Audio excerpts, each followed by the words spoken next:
اعوذ باللہ من الشیطان الرجیم بسم اللہ الرحمن الرحیم السلام علیکم ورحمۃ اللہ وبرکاتہ۔ خوش آمدید آپ کا اس چینل کی طرف۔ آج جو کتاب ہم نے منتخب کی ہے وہ ہے توحید مفضل، امام جعفر صادق علیہ السلام کے ان ارشادات کا مجموعہ کہ جو آپ نے اپنے شاگرد مفضل بن عمر کو املا کروائے تھے۔ یہ اس کتاب کا حصہ نمبر پہلا ہے، اور یعنی کہ والیوم اور جلد نمبر پہلا، اور اس کا محور ہے انسان کی تخلیق۔ باقی اس کی جتنی بھی آڈیوز اس کتاب کی آئیں گی اس کے لیے آپ پلے لسٹ بنام توحید مفضل والیوم 1 میں جا کر ملاحظہ کر سکتے ہیں۔ انشاءاللہ کہ آج اس کتاب کا حصہ نمبر اول بیان کریں گے، لیکن کتاب شروع کرنے سے پہلے میں علیزہ تنویر کا شکریہ ادا کرنا چاہوں گی کہ آپ نے اس کتاب کی طرف رہنمائی کی۔ ویسے تو یہ کتاب میرے دل سے نزدیک ہے، بچپن میں بھی میں نے پڑھی تھی، اور لیکن ہمت نہیں ہوتی تھی پڑھنے کی، کیونکہ اس کتاب کے تقریباً 4 جلدیں بنی ہوئی ہیں۔ تو اس دفعہ یہ انشاءاللہ اس کتاب کی جلد نمبر اول پیش کی جائے گی، اور پھر اس کے بعد اگر آپ لوگوں کو بہت دل چاہا اور کسی اور کی کمنٹ آ گئی والیوم نمبر 2 کے لیے تو پھر انشاءاللہ زندگی رہی اور خدا نے توفیق دی تو پھر اس کو بھی انشاءاللہ کہ ہم ضرور پڑھیں گے۔ بہرحال شروع کرتے ہیں۔ یہ دراصل ایک حدیث مبارکہ ہے کہ جو امام جعفر صادق علیہ السلام کی زبان مبارک سے صادر ہوئی۔ توحید کے موضوع پر ایک طولانی روایت ہے، اور اس کے راوی ہے مفضل ابن عمر جعفی کوفی۔ یہ حدیث اسی سبب سے توحید مفضل کے نام سے مشہور ہے، اور اس حدیث کا مختلف زبانوں میں ترجمہ بھی ہو چکا ہے۔ امام جعفر صادق علیہ السلام کی یہ موجز نما کلام آئندہ کے صفحات میں آپ ملاحظہ کریں گے۔ یہ بات واضح رہی کہ مفضل ابن عمر امام جعفر صادق علیہ السلام کی اجازت سے مسلسل 4 دن تک امام کی خدمت میں حاضر ہوتے رہے، اور اس علم لدنی سے فیض یاب ہوتے رہے جس کے سامنے دنیا والوں کا علم اور دلائل راگ کے ایک ذرے سے بھی زیادہ اہمیت نہیں رکھتا۔ ان 3 علمی نشستوں میں سے پہلی نشست میں امام نے جو کچھ فرمایا وہ اس کتاب میں ہے۔ یہ کتاب امام جعفر صادق علیہ السلام کے پہلے لیکچر اور اس کی سیاسی تشریح پر مشتمل ہے۔ باقی جو 2 لیکچرز ہیں بالترتیب وہ اس کے لیے دوسری اور کتابیں موجود ہیں۔ تو بہرحال چلتے ہیں اس کے باب نمبر 1 پر۔ ہم اللہ کی حمد بیان کرتے ہیں۔ امام جعفر صادق علیہ السلام نے فرمایا، دیکھو مفضل، اللہ تعالی ہمیشہ سے موجود تھا، اس سے پہلے کوئی چیز نہیں تھی، اس کی ذات ہمیشہ باقی رہے گی، اس کی کوئی انتہا نہیں۔ ہم اس کی حمد بیان کرتے ہیں، اس نے ہمیں حقائق کا الہام کیا، اور ہم اس کا شکر ادا کرتے ہیں کہ اس نے ہمیں کائنات کے اعلیٰ علوم عطا فرمائے، بلند مراتب کے ساتھ ہمیں اپنی مخلوق پر فضیلت عطا کی، اپنی حکمتیں دے کر ہمیں ان پر امین مقرر کیا۔ امام گفتگو فرما رہے تھے اور مفضل بن عمر امام کی گفتگو کو قلم بند کرتے جا رہے تھے۔ محدود عقل۔ ان ابتدائی کلمات کے بعد امام جعفر صادق علیہ السلام نے فرمایا کہ جو لوگ یہ سمجھتے ہیں کہ اس کائنات کا کوئی پیدا کرنے والا نہیں، یہ سب کچھ جو زمین و آسمان میں ہے خود بخود پیدا ہو گیا ہے، تو دراصل یہ ان کی محدود عقل کا قصور ہے، جبکہ حقیقت اس کے بالکل برعکس ہے۔ یہ لوگ اپنی کم علمی اور کم عقلی کی وجہ سے مخلوقات کی پیدائش میں اور ایک مخلوق سے دوسری مخلوق کے درمیان موجود رشتے کو سمجھنے سے معذور ہیں۔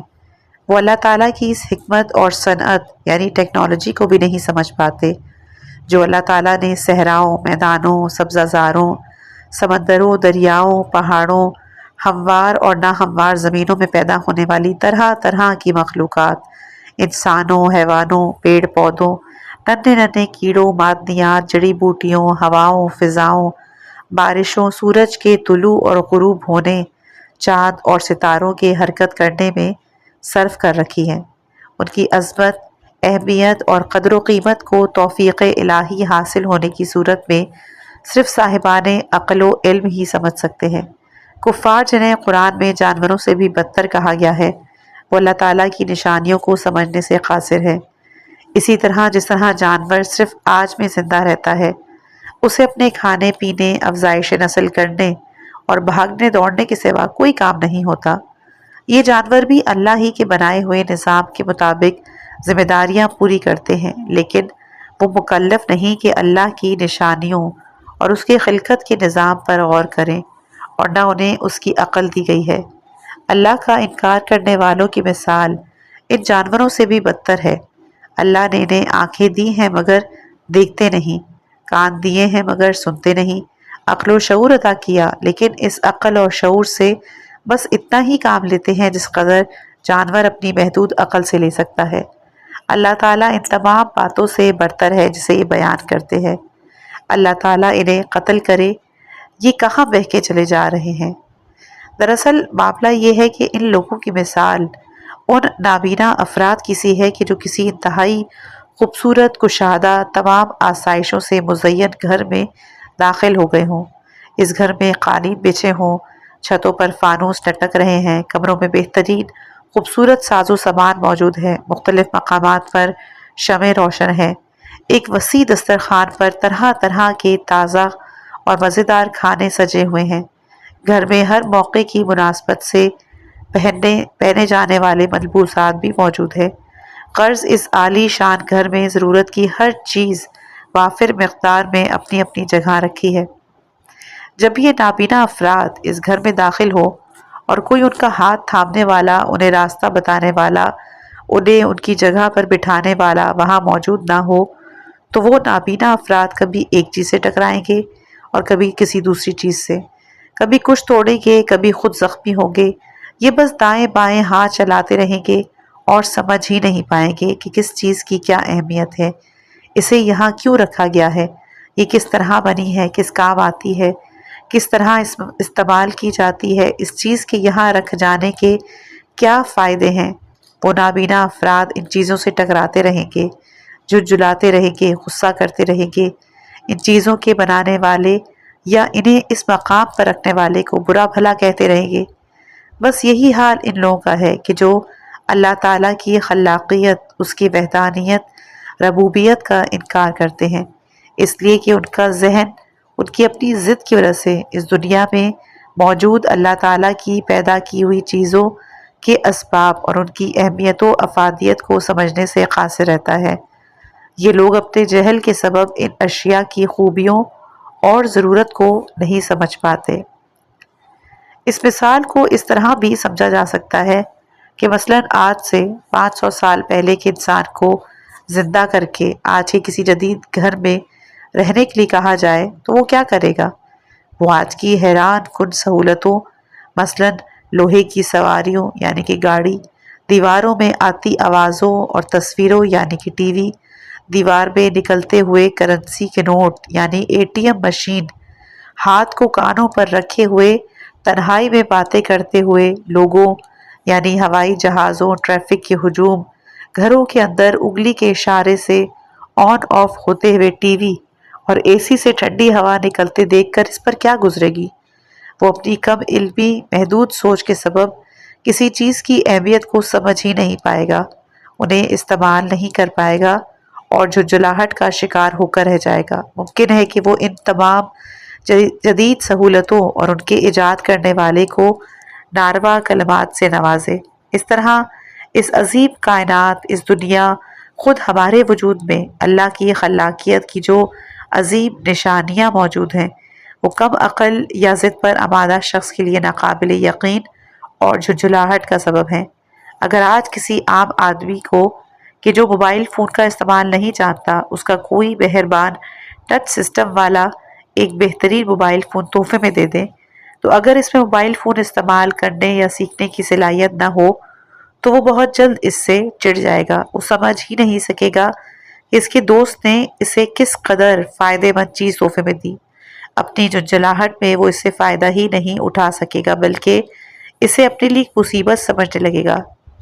امام جعفر صادق علیہ السلام نے اپنی گفتگو جاری رکھتے ہوئے فرمایا، کم عقل، ضدی اور جاہل لوگوں کے برعکس جو حقائق کو سمجھتے نہیں ہیں یا سمجھنا ہی نہیں چاہتے، جس شخص کو اللہ تعالیٰ نے ان چیزوں کی معرفت عطا کی ہو، اسے اپنے دین کی طرف ہدایت دی ہو، دنیا میں موجود مخلوقات کی تخلیق میں اللہ تعالیٰ کی مصلحت پر غور کر لے اور جن منصوبوں کے تحت یہ چیزیں بہترین طریقے پر پیدا کی گئی ہیں اسے سمجھنے کی توفیق دی ہو، تو ایسے شخص پر لازم ہے کہ وہ اس پر اللہ رب العالمین کی بہت حمد کرے، بہت شکر ادا کرے اور اللہ تعالیٰ سے دعا کرے کہ اللہ نے اسے جو عقل شعور عطا کیا ہے اور جو معرفت دی ہے اور قوت بیان کی جس صلاحیت سے اللہ نے اسے سرفراز کیا، اللہ رحمان و رحیم اسے اس کے لیے قائم رکھے اور اس میں اضافہ فرمائے، کیونکہ وہ فرماتا ہے کہ اگر تم میرا شکر ادا کرو